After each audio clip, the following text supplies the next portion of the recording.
रात के 10:30 बज रहे थे। अंजलि ने डाइनिंग टेबल पर आकाश की पसंद का खाना सजा कर रखा था। मटर पनीर, गर्मा गर्म रोटियां और खीर। वो पिछले 2 घंटों से बालकनी में खड़ी आकाश की गाड़ी का इंतजार कर रही थी। आज उनकी शादी की 7वीं सालगिरह थी। अंजलि ने लाल रंग की वही साड़ी पहनी थी जो आकाश ने उसे पहली सालगिरह पर दी थी। अचानक मुख्य द्वार खुला और आकाश अंदर आया। उसके कोट से एक महंगी विदेशी परफ्यूम की तेज खुशबू आ रही थी, ऐसी खुशबू जिसे अंजलि ने कभी इस्तेमाल नहीं किया था। आकाश, तुम बहुत देर से आए। देखो, मैंने तुम्हारी पसंद का खाना बनाया है। अंजलि ने मुस्कुराते हुए उसका बैग लेने की कोशिश की। आकाश ने चिढ़कर अपना हाथ पीछे खींच लिया। अंजलि, मैं थक गया हूँ, मैंने बाहर डिनर कर लिया है, मुझे परेशान मत करो। अंजलि का चेहरा उतर गया। लेकिन आकाश, आज हमारी एनिवर्सरी है, क्या तुम भूल गए? आकाश एक पल के लिए रुका। उसकी आंखों में एक अजीब सी घबराहट आई, पर फिर उसने उसे नजरअंदाज कर दिया। ओह सॉरी, ऑफिस में बहुत काम था, कल देख लेंगे। वो बिना पीछे मुड़े अपने कमरे में चला गया। तभी किचन के दरवाजे के पीछे से कोमल बाहर निकली। उसके हाथ में मोबाइल था और चेहरे पर एक कुटिल मुस्कान। भाभी, भाई साहब तो आपको भूल ही गए लगता है, कोमल ने खीर का एक चम्मच मुंह में डालते हुए कहा। वैसे वो परफ्यूम की खुशबू काफी लेडीज जैसी नहीं थी। मैंने सुना है भाई साहब आजकल ऑफिस के बाद किसी माया नाम की लड़की के साथ कैफे में देखे जाते हैं। अंजलि के हाथ कांपने लगे। कोमल, अपने भाई के बारे में ऐसी बातें मत करो। माया मेरी सहेली है, वो बस ऑफिस में काम करती है। सहेली? कोमल जोर से हंसी। भाभी, आप बहुत भोली हैं। आज के जमाने में सहेलियां ही सबसे पहले घर उजाड़ती हैं। यकीन नहीं आता तो भाई साहब का मोबाइल चेक कर लीजिएगा, अगर पासवर्ड पता हो तो। कोमल की बातें अंजलि के दिल में सुई की तरह चुभ रही थी। क्या वाकई आकाश उसे धोखा दे रहा था या कोमल सिर्फ आग लगा रही थी? रात के 2 बजे थे। आकाश गहरी नींद में था। अंजलि के मन में कोमल की बातें गूंज रही थी। उसने कांपते हाथों से साइड टेबल पर रखा आकाश का फोन उठाया। उसने आकाश का जन्मदिन पासवर्ड के तौर पर डाला और फोन खुल गया। अंजलि की धड़कनें तेज हो गई। उसने जैसे ही व्हाट्सएप खोला, सबसे ऊपर माया का नाम था। मैसेज, रात 12:05। आकाश, आज की शाम बहुत खूबसूरत थी। काश तुम्हें उस बोरिंग घर में वापस ना जाना पड़ता। Love you. अंजलि की आंखों से आंसू गिरकर फोन की स्क्रीन पर पड़ गए। उसे यकीन नहीं हो रहा था कि उसकी अपनी सहेली और उसका पति उसे इतना बड़ा धोखा दे रहे हैं। तभी उसने देखा कि माया ने एक फोटो भी भेजी थी। आकाश और माया एक साथ केक काट रहे थे। अंजलि ने फोन वापस रख दिया। वो रोना चाहती थी, लेकिन उसने अपने होंठ काट लिए। उसने तय किया कि वो कमजोर नहीं पड़ेगी। उसे इस साजिश की गहराई तक जाना था। अगली सुबह कोमल अपने कमरे में किसी से फोन पर बात कर रही थी। हाँ माँ, सब प्लान के मुताबिक चल रहा है। मैंने भाभी के मन में शक का बीज बो दिया है। अब बस माया को और करीब लाना है। जैसे ही अंजलि घर छोड़कर जाएगी, भाई साहब की सारी प्रॉपर्टी हमारे कंट्रोल में होगी। कोमल की माँ यानी अंजलि की सास गांव गई हुई थी, लेकिन वे फोन पर पूरी साजिश का हिस्सा थी। कोमल नहीं चाहती थी कि अंजलि जैसा ईमानदार पहरेदार इस घर में रहे, क्योंकि अंजलि घर के खर्चों का हिसाब रखती थी और कोमल को फिजूल खर्ची करने से रोकती थी। कोमल ने चुपके से अंजलि और आकाश के बेडरूम में एक छोटा सा हिडन कैमरा लगा दिया था। वो चाहती थी कि कुछ ऐसा रिकॉर्ड हो जाए जिससे वो अंजलि को ही बदचलन साबित कर सके और उसे घर से बाहर निकाल सके। लेकिन कोमल ये नहीं जानती थी कि अंजलि ने रात भर जागकर एक नया प्लान बनाया था। अंजलि ने सुबह उठकर सबसे पहले माया को फोन किया और उसे घर पर लंच के लिए बुलाया। सुबह के 11 बज रहे थे। अंजलि रसोई में खड़ी थी, लेकिन उसका ध्यान चूल्हे पर रखी कढ़ाई में नहीं, बल्कि उन यादों में था जब माया और वो कॉलेज में एक ही थाली में खाना खाती थी। आज अंजलि ने जानबूझकर वही डिश बनाई थी जो माया को पसंद थी, शाही पनीर और कश्मीरी पुलाव। लेकिन आज इन मसालों की खुशबू में प्यार नहीं, बल्कि एक ठंडी जंग की आहट थी। तभी कोमल रसोई के दरवाजे के पास आकर खड़ी हो गई। उसने हाथ में एक सेब लिया हुआ था और उसे बड़े इत्मीनान से चबा रही थी। वाह भाभी, आज तो बड़े चाव से खाना बन रहा है। माया दीदी आ रही हैं इसलिए। वैसे आपको डर नहीं लगता, जिस आग को आप खुद घर में बुला रही हैं, कहीं वही आपका आशियाना न फूंक दे? अंजलि ने चाकू से प्याज काटते हुए कोमल की ओर देखा। उसकी आंखों में आज आंसू नहीं, बल्कि एक पत्थर जैसी दृढ़ता थी। कोमल, मेहमान भगवान का रूप होते हैं और सहेली तो दिल का टुकड़ा। अगर आग लगेगी तो हाथ उसका भी जलेगा जो माचिस जला रहा है। कोमल का सेब चबाता हुआ मुंह रुक गया। उसे अंजलि के लहजे में बदलाव महसूस हुआ, पर उसने उसे अनदेखा कर दिया। उसे लगा कि अंजलि बस अपना दुख छिपा रही है। ठीक 1 बजे घर की घंटी बजी। माया अंदर आई। उसने चटक पीले रंग का सूट पहना था और चेहरे पर ढेर सारा मेकअप था। वो बहुत चहक रही थी। अंजलि, मेरी जान, कैसी हो? उसने अंजलि को गले लगाया, लेकिन अंजलि को उस गले मिलने में वो पुरानी गर्मजोशी नहीं, बल्कि एक अजीब सी कड़वाहट महसूस हुई। आकाश भी ऑफिस से जल्दी आ गया था। उसे देखते ही माया की आंखें चमक उठी। आकाश थोड़ा असहज था। उसकी नजरें अंजलि से टकराने से कतरा रही थी। मेज पर खाना सज चुका था। चारों लोग बैठ गए। कोमल ने जानबूझकर बात छेड़ी। माया दीदी, सुना है भाई साहब के ऑफिस में आजकल आप बहुत देर तक रुकती हैं। काम इतना ज्यादा बढ़ गया है क्या? माया ने एक तिरछी नजर आकाश पर डाली और मुस्कुराई। काम तो बहाना है कोमल, असल में संगत अच्छी हो तो वक्त का पता ही नहीं चलता। क्यों आकाश? आकाश ने बस सिर हिला दिया और चुपचाप खाना खाने लगा। अंजलि सब देख रही थी। उसने गौर किया कि टेबल के नीचे माया का पैर बार बार आकाश के पैर को छूने की कोशिश कर रहा था। अंजलि के अंदर ज्वालामुखी फट रहा था, लेकिन उसने चेहरे पर एक फीकी मुस्कान बनाए रखी। लंच के बाद माया विदा लेकर चली गई, लेकिन जाते जाते उसने आकाश के हाथ में एक छोटी सी पर्ची थमा दी, जिसे अंजलि ने दीवार के आईने के प्रतिबिंब में देख लिया था। शाम को जब आकाश नहाने गया तो अंजलि ने उसके कमरे की तलाशी ली। कोमल अपने कमरे में बैठकर लैपटॉप पर उस हिडन कैमरे की फुटेज देख रही थी, जो उसने अंजलि के बेडरूम में लगाया था। वो इंतजार कर रही थी कि अंजलि कब आकाश की अलमारी से वो पर्ची निकालेगी और कब बड़ा तमाशा होगा। अंजलि ने पर्ची ढूंढ ली। उस पर लिखा था, आज रात 11 बजे पुराने फार्म हाउस पर, मैं तुम्हारा इंतजार करूंगी। हमारे राज अब और छिप नहीं सकते। अंजलि का दिल तेजी से धड़कने लगा, लेकिन उसने चिल्लाने के बजाय एक गहरी सांस ली। उसने देखा कि अलमारी के एक कोने में एक छोटा सा काला छेद है, वही कोमल का हिडन कैमरा। अंजलि समझ गई कि ये सब उसे उकसाने के लिए किया जा रहा है। अंजलि ने पर्ची को वापस वहीं रख दिया जहां वह थी। उसने कैमरे की ओर पीठ की और अलमारी बंद कर दी। कोमल अपने कमरे में चिढ़ गई। ये औरत पागल है क्या? सबूत हाथ में है और ये चुपचाप बैठी है। तभी अंजलि कोमल के कमरे में गई। कोमल ने हड़बड़ाकर अपना लैपटॉप बंद किया। कोमल, तुम्हारी तबीयत ठीक नहीं लग रही, चेहरा उतरा हुआ है। अंजलि ने बड़े प्यार से उसके सिर पर हाथ रखा। मैं ठीक हूँ भाभी, आप यहाँ क्या कर रही हैं?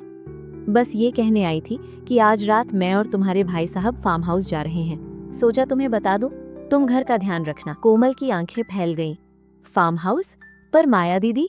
वो बीच में ही रुक गई। माया का क्या? अंजलि ने अपनी आंखों को सिकोड़कर पूछा। कुछ नहीं, बस मुझे लगा वो भी शायद साथ जा रही होगी। बात घुमाई। रात के 11 बज रहे थे। फार्म हाउस शहर से दूर एक सुनसान इलाके में था। पुरानी हवेली जैसी दिखने वाली ये जगह अंधेरे में और भी डरावनी लग रही थी। आकाश अपनी गाड़ी से वहां पहुंचा और उसके पीछे पीछे एक टैक्सी में अंजलि भी पहुंच गई। आकाश अंदर गया। फार्म हाउस के हॉल में सिर्फ एक मोमबत्ती जल रही थी। माया वहां पहले से मौजूद थी। उसने एक लाल रंग की नाइट गाउन पहनी थी और हाथ में वाइन का ग्लास था। आ गए आकाश, मुझे पता था तुम आओगे। तुम उस अंजलि के पास कभी खुश नहीं रह सकते, माया ने आकाश के गले में हाथ डालते हुए कहा। आकाश ने उसे खुद से दूर धकेला।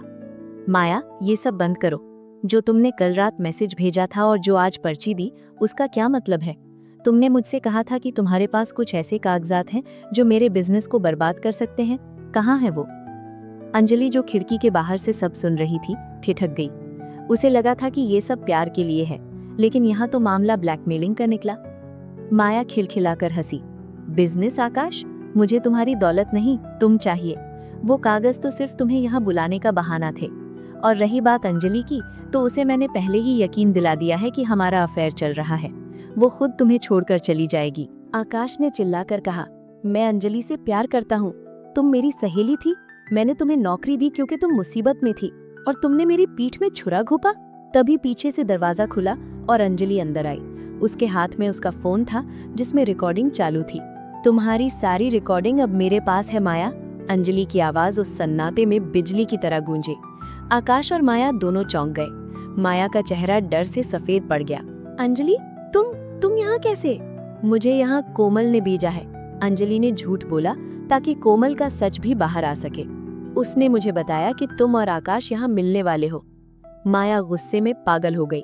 वो बदतमीज लड़की, उसने मुझसे 10 लाख रुपए लिए थे ये वादा करके कि वो तुम्हें घर से निकलवा देगी और मुझे आकाश की पत्नी बनवा देगी। उसने ही मुझे तुम्हारे बेडरूम की चाबियां दी थी और तुम्हारे फोन का पासवर्ड बताया था। आकाश के पैरों तले जमीन खिसक गई। उसकी अपनी सगी बहन उसके घर को नीलाम करने का सौदा कर रही थी।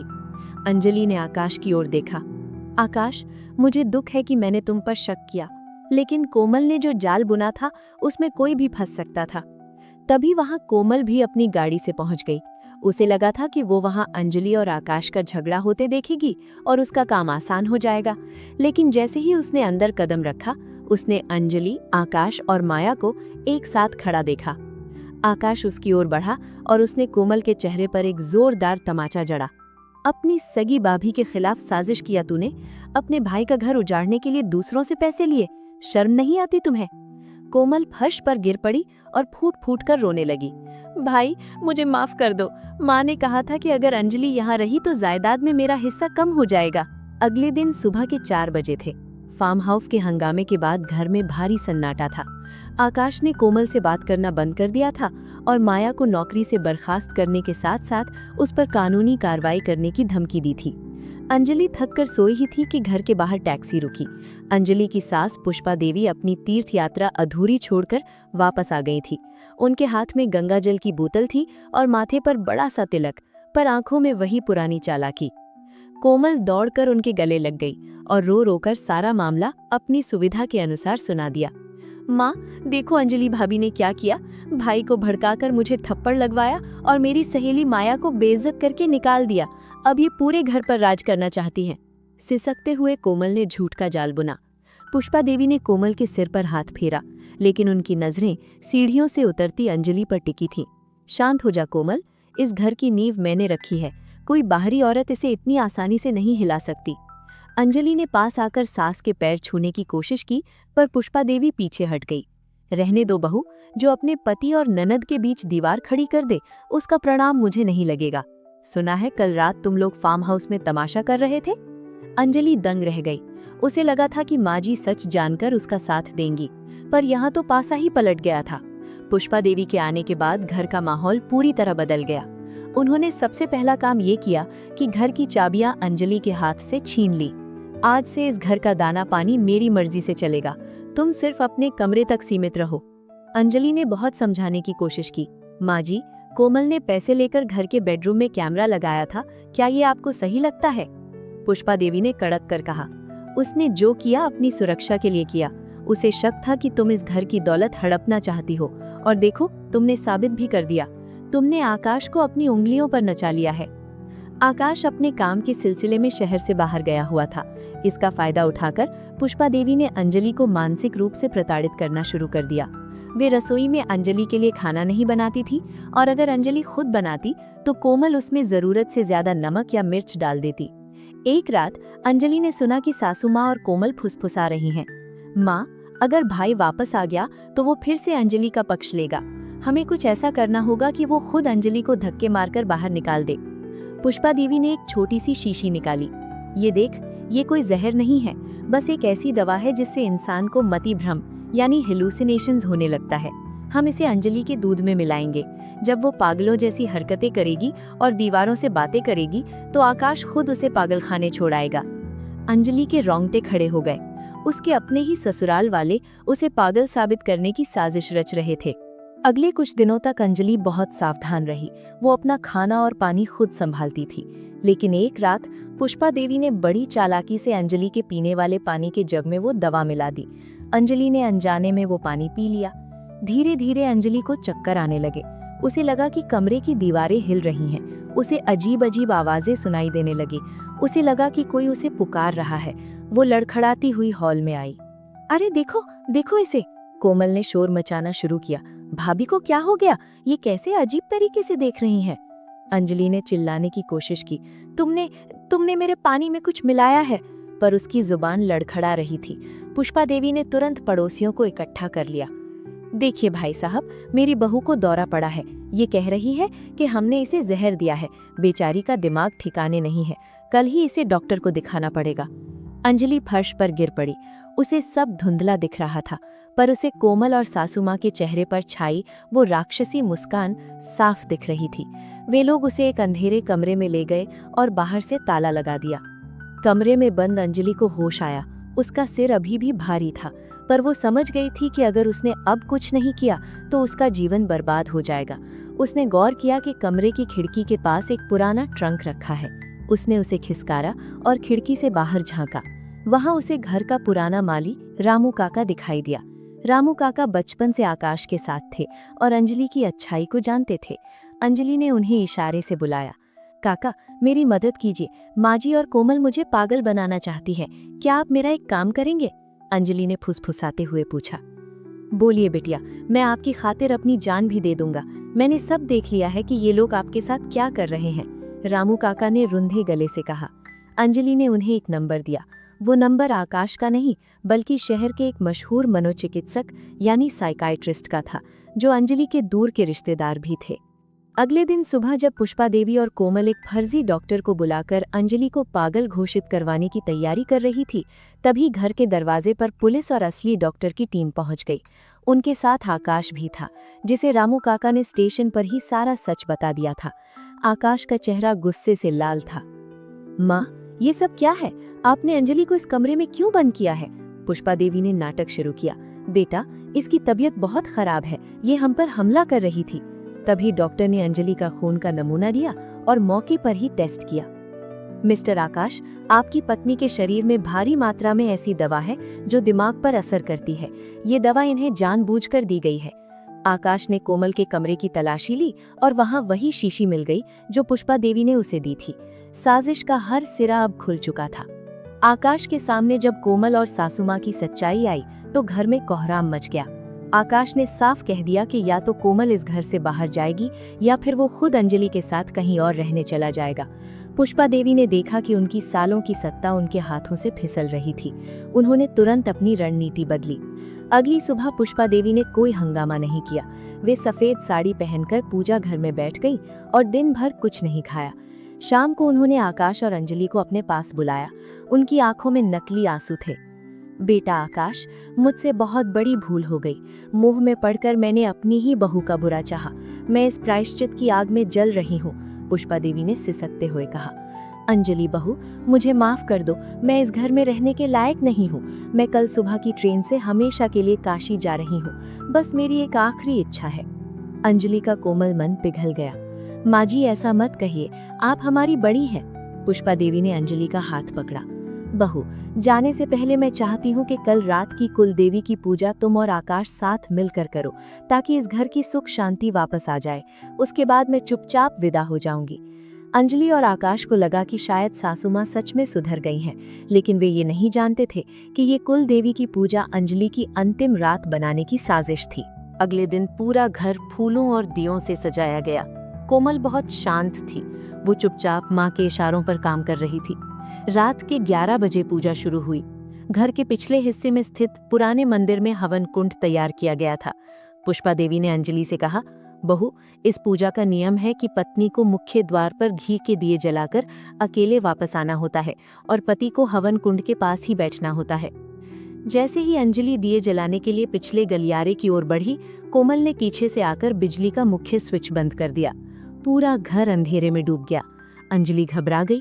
आकाश, माँ जी, बिजली चली गई है। तभी उसे अपने पीछे किसी के भारी कदमों की आवाज सुनाई दी। वो कोई इंसान नहीं, बल्कि पुष्पा देवी द्वारा भाड़े पर बुलाया गया एक गुंडा था, जिसे माली के भेस में अंदर लाया गया था। अंजलि जैसे ही गलियारे के अंत तक पहुंची, उस आदमी ने अंजलि के मुंह पर क्लोरोफॉर्म का रुमाल रख दिया। अंजलि बेदम होकर गिरने ही वाली थी कि उस आदमी ने उसे उठा लिया। पुष्पा देवी वहां अंधेरे में खड़ी मुस्कुरा रही थी। इसे ऊपर के पुराने स्टोर रूम में ले जाओ और वहां के सिलेंडरों की पाइप खोल दो। पूरी दुनिया को लगेगा कि पूजा के दिए से आग लगी और गैस लीकेज की वजह से धमाका हो गया। अंजलि को बेहोशी की हालत में स्टोर रूम में डाल दिया गया। कोमल ने बाहर से ताला लगा दिया और गैस की पाइप ढीली कर दी। गैस की गंध पूरे ऊपरी फ्लोर पर फैलने लगी। नीचे आकाश पूजा में बैठा था। उसे लग रहा था कि अंजलि अभी वापस आ जाएगी, लेकिन स्टोर रूम में अंजलि की किस्मत अच्छी थी। गिरने की वजह से उसका सिर एक लोहे के कोने से टकराया था और उस दर्द की वजह से उसकी बेहोशी जल्दी टूट गई।